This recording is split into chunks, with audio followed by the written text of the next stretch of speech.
गिरनार परिक्रमाने लईने महेश गिरी बापुए आप्યું છે નિવેદન। કારણ કે આવતીકાલથી જૂનાગઢની એટલે કે ગિરનારની લીલી પરિક્રમાનો પ્રારંભ થઈ રહ્યો છે।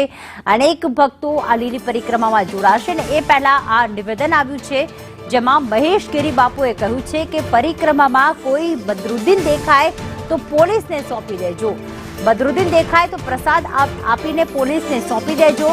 ભાવિકો પોતાની સાથે ભગવો ધ્વજ લઈને આવે તેવી પણ અપીલ કરી છે। प्लास्टिक पर प्रतिबंध होवाथी तंत्र पाणीनी व्यवस्था करे, लोको प्लास्टिक लईने न आवे तेवी पण महेश गिरी बापुए अपील करी।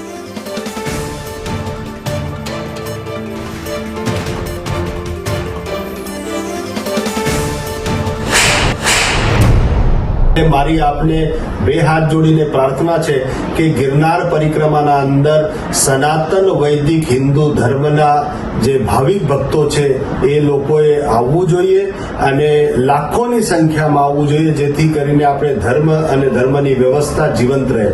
अने आपने खास आग्रह छे कि जे पण सनातनी हिंदू परिवार आ यात्रा में आववाना छे लीली परिक्रमा में तेओए पोताना साथे भगवी ध्वजा राखवी, जेथी आखो गिरनार अने परिक्रमा मार्ग भगवामय थई जाय। अने हमणाज कोईए चाळो कर्यो छे कि बद्रीनाथ नथी, ए अमारा बदरुद्दीन ने छे। तो मने आपने खास कहेवुं छे सनातनीओने कि आ परिक्रमाना मेळाना अंदर जो कोई बद्रीनाथनो बदरुद्दीन देखाई जाय तो एने सारी रीते प्रसाद आपवो अने प्रसाद आप्या पछी पोलीस ने सौंपी देवो, एमने जाण करवी, जेथी करीने सनातनना साथे कोई चाळा न करी शके। आ आपणी दरेकनी जवाबदारी छे। तो खास महेश गिरी बापू, महेंद्र गिरी बापू अमारी साथे फोन लाइन पर जोड़ाई गया छे। महेंद्र गिरीजी, स्वागत है आपनु संदेश न्यूज में। महेश गिरी बापुए जे प्रकारનું આ નિવેદન કર્યું છે એના પર આપની શું પ્રતિક્રિયા છે? કારણ કે દરેક તહેવારમાં સનાતન ધર્મની વસ્તુ આવી જ જાય છે। સનાતન હિન્દુ ધર્મની પરંપરા અને હજારો લાખો લોકોની આસ્થા એટલે આ ગિરનારની લીલી પરિક્રમા છે, જે આદિ કાળથી આ લીલી પરિક્રમા યોજાય છે। કહેવાય છે કે ભગવાન શ્રી કૃષ્ણે પણ આ પરિક્રમા કરી હતી, એટલે ભારત વર્ષના તમામ સનાતનીઓની એક આસ્થાની આ પરિક્રમા છે। ખાસ કરીને પરિક્રમામાં આવતા લોકોને મારે એક નમ્ર નિવેદન અને અપીલ કરીશું કે ભાઈ બિલકુલ પ્લાસ્ટિકનો ઉપયોગ ના કરે। સરકાર આમ તો નહીં તો વ્યવસ્થા ઘણી કરતી જ હોય છે પાણીની બધી જ, પણ આ વખતે એમાં વધારો છે, જેથી કરી પ્લાસ્ટિક બોટલોનો પાણીની જરૂર ના પડે અથવા તો બીજી પણ પ્લાસ્ટિકની થેલીઓની જરૂર ના પડે એ પ્રકારે તંત્ર આમ તો વ્યવસ્થા કરી જ રહ્યું છે, પણ એ વ્યવસ્થામાં થોડો વધારો કરવામાં આવે।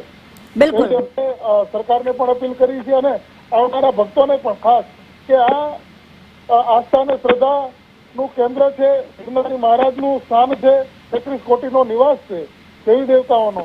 તો આવનારા તમામ લોકો આસ્થા સાથે અહીંયા આવે છે।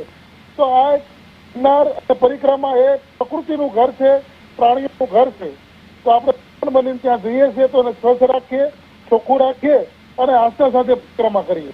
બિલકુલ બિલકુલ। રામનવમી હોય, હનુમાન જયંતિ હોય, નવરાત્રીનો પર્વ હોય કે પછી હવે લીલી પરિક્રમાની વાત હોય, વારંવાર આવા વિવાદિત નિવેદન શા માટે કરવામાં આવે છે કે જે મહેશ ગીરી બાપુએ કહ્યું છે કે હાથમાં ભગવો ધ્વજ રાખજો અને લીલી પરિક્રમા કરજો, કોઈ બદરુદ્દીન દેખાય તો પહેલા એને પ્રસાદ આપજો પછી પોલીસને સોંપજો, આ પ્રકારના નિવેદનનો શું મતલબ છે? હવે સનાતન ઉપર આમ તો ઘણી બધી પ્રકારે અનંત પ્રકારે સનાતન ધર્મને બગાડવાના અને સનાતન ધર્મને નુકસાન કરવાના પ્રયત્નો થઈ રહ્યા છે, ત્યારે આપણે પણ એમાં ધ્યાન રાખવું જોઈએ।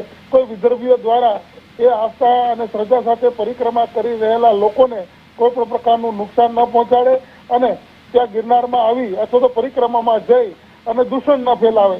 ઘણીવાર ત્યાં ઘણું બધું દૂષણ ફેલાતું અગાઉના સમયમાં, તો હવે એનું વધારે વિશેષ ધ્યાન રાખવામાં આવે એ દરેક જનતાને આવેલા ભક્તોની અને તંત્રની બધી નૈતિક ફરજ છે। પરંતુ મહેન્દ્ર ગિરીજી, પોતે પ્રસાદ આપજો, કોઈ બદરુદ્દીન દેખાય અને પછી પોલીસને સોંપજો, આ તો કાયદો હાથમાં લેવાની વાત કરી રહ્યા છે મહેશ ગીરી બાપુ। જી બરાબર છે। દરેક વ્યક્તિનો મત અને મંતવ્ય પોતાનું હોય છે, તો એમના મતે એમનું મંતવ્ય એમને રજૂ કર્યું છે। મેં મારું મંતવ્ય રજૂ કર્યું આપને।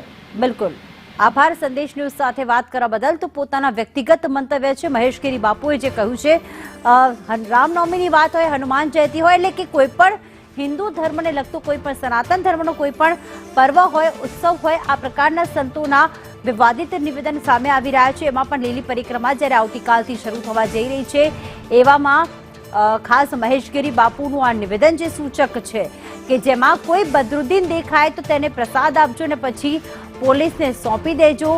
આ એક વિવાદિત નિવેદન છે. ખાસ તેમણે કાયદો હાથમાં લેવાની વાત પણ કરી છે, કારણ કે મહેન્દ્રગીરી બાપુએ કહ્યું કે એ એમનો વ્યક્તિગત મત હોઈ શકે છે અને ખાસ એ પણ અપીલ કરવામાં આવી છે કે ભાવિકો પોતાની હાથમાં ભગવો ધ્વજ રાખે. અગાઉ નવરાત્રિના સમયમાં પણ તિલક સાથે રાખવાનું, ગંગાજળનો છંટકાવ કરવાની વાત કરવામાં આવી હતી. આ પહેલા પણ રામનવમી હોય કે હનુમાન જયંતિ હોય તેમાં પણ ક્યાંક આવા પ્રકારના નિવેદનો સામે આવતા રહે છે. એટલે કે સનાતન ધર્મને લઈને તમામ લોકો સતર્ક રહે, ભાવિકો સતર્ક રહે તેવી વાત કરવામાં આવી છે.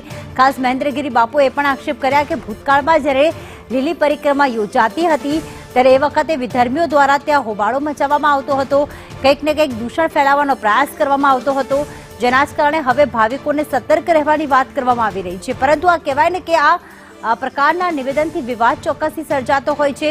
ભક્તો અહીંયા તૈયાર હોય છે અને દૂષણ ન ફેલાય તે માટે આ પ્રકારે મહેશગીરી બાપુ દ્વારા આ નિવેદન કરવામાં આવ્યું છે.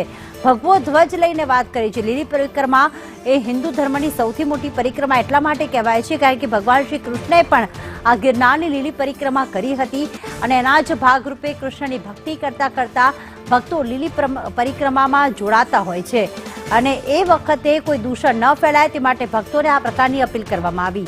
જ્યોતિનાથ મહારાજ પણ અમારી સાથે જોડાઈ ગયા છે, જેઓ પણ સંત છે. જ્યોતિનાથજી નમસ્કાર, સ્વાગત છે આપનું સંદેશ ન્યૂઝમાં. મહેશગીરી બાપુનું આ નિવેદન એક સૂચક છે. ભક્તો, હિન્દુ ધર્મના લોકોને અપીલ તો કરવામાં આવી, પરંતુ વિધર્મીઓ પર સીધો આક્ષેપ પણ કરવામાં આવ્યો છે.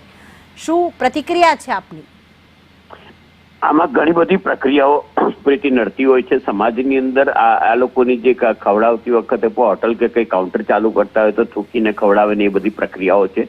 અને બીજા નંબરમાં એ લોકો ધર્મની આડમાં ઘણી વખત પ્રપંચ કરતા હોય છે. એટલે પરધર્મીઓને વિનંતી કરી છે અને તેનો વિરોધ કર્યો છે કે કોઈ બદરુદ્દીન દેખાય તો કહેજો. ને આ જરૂરી બી છે, કારણ કે આપણા તહેવારમાં એમને શું કામ છે? કાયમ માટે એ લોકો આની આડમાં અને ક્યાંક ને ક્યાંક લવ જેહાદ જેવા પ્રકરણો પણ કરતા હોય છે, એટલે ચેતવું જરૂરી હોય છે. એટલા માટે આ કીધેલું છે. પરંતુ આપ આ નિવેદનનું સમર્થન કરો છો?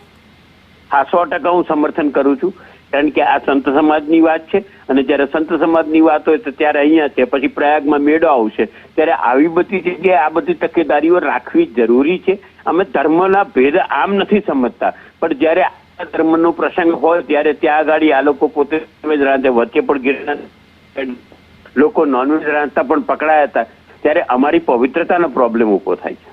બિલકુલ જ્યોતિનાથજી, પરંતુ અહીંયા મહેશગીરી બાપુએ જે વાત કરી છે, ખાસ એ પણ કહ્યું છે કે કોઈ બદરુદ્દીન દેખાય તો પ્રસાદ આપજો પછી પોલીસને સોંપજો. આ તો હિંસા કરવાની વાત કરી રહ્યા છે મહેશગીરી બાપુ. ના, હું સીધું પોલીસને જાણ કરો. શું કામ આપણે પ્રસાદ આપવાનું? આપણે પ્રશાસનને કાયદો કરે છે, તેને આપણે હાથમાં લેવાની જરૂર નથી. હું એ બાબત સાથે કહું છું તમને. બિલકુલ જ્યોતિનાથજી, બીજો એક સવાલ આપને. બિલકુલ આભાર સંદેશ ન્યૂઝ સાથે વાત કરવા. જ્યોતિનાથજીએ જે વાત કરી કે ખાસ એમનો વ્યક્તિગત મત હોઈ શકે, પરંતુ એ વાત પણ એમણે ખાસ એ કરી કે શું કામ છે હિન્દુ ધર્મનો આ પરિક્રમા છે, હિન્દુ ધર્મનો તહેવાર છે, તેમાં વિધર્મીઓનું શું કામ, તેમનો એ મત હતો.